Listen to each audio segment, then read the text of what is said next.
5, 6, 7, 8. Willkommen zu Møt Berlin. Hi, I'm Nina Kurzeja. I'm the choreographer from Zaubernacht from Kurt Weill. Hi, my name is Erik Reisinger and I was a dancer for the first performance of Zaubernacht.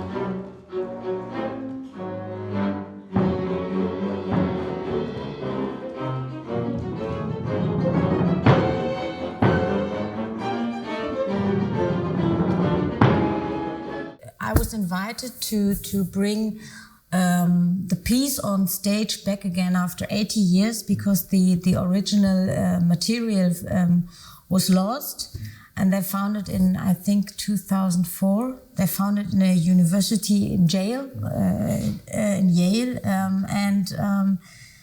so the Kurt Weill Foundation really put the piece after 80 years for the first time in a partiture, so that they could play it in the original idea of Kurt Weill, and that was a really privilege to be the first one to take this piece and take the music and trying to get the old-fashioned story of a fairy tale, a fairy that comes in a room, in a children's room, and singing a song, and then the kids are sleeping and all the toys are awakening, to bring that old-fashioned story to a Harry Potter generation somehow. Yeah.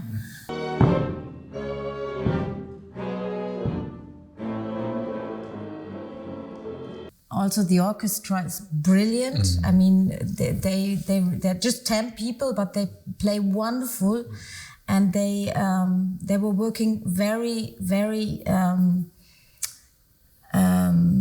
very good together with dance as well. You know, they were asking, are the tempi all right? Exactly, they were helping us with, because sometimes it was a bit tricky because not everything, I think, was.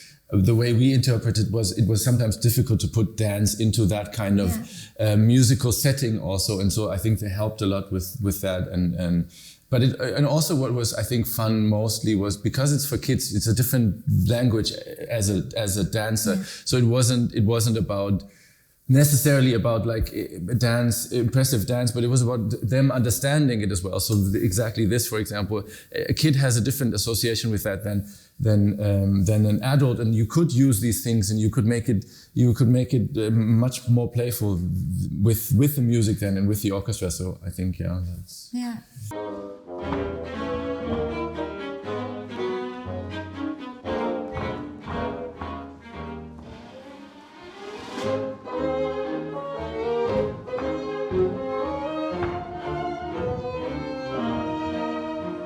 In a lot of my pieces or in a lot of my works, I'm very interested in that historical part, and especially to go back to the 20s, actually, from the last century because I think the most important impulse came from Germany, what we call expression dance, Ausdruckstanz or whatever, and this is all from that time. So my education I had in Dresden at the Great Palukka School as well, was a famous dancer from that time in Germany. And I think that without this development in that times, we would not have German Tanztheater, or Pina Bausch or Sascha Waltz or whatever, because the roots are there. And I think it's for me, it's always a gift if I have a chance to research even more in that time, to bring it back to our times right now.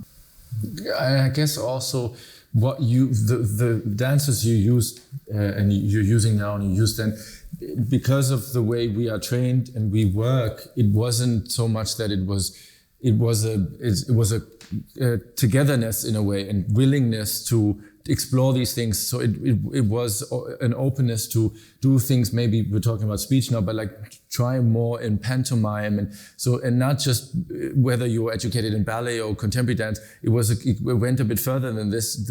And I think because we were freelance dancers with experience, and you picked us, obviously, there was a reason for. I think that gave the freedom to explore these things, and maybe that's exactly the freedom that comes back to the 1920s and then Berlin and to people that are willing to explore and people that are willing to not stay in a box but actually find out for yourself.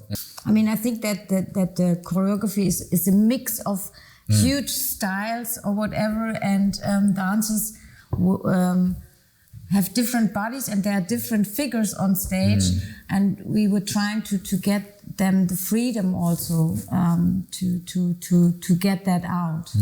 And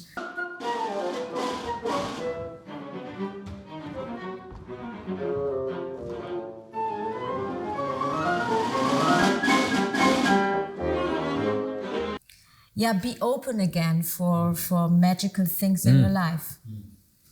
Yeah, a little bubble, a magic bubble, and just to dive in and find that curiosity again, like just before Christmas, and you're like excited and you feel things, and then this is magical. Yeah. And I think that would be nice if they had an hour of that magic. Zaubernacht is coming to Bærum Kulturhus on the 23rd of September.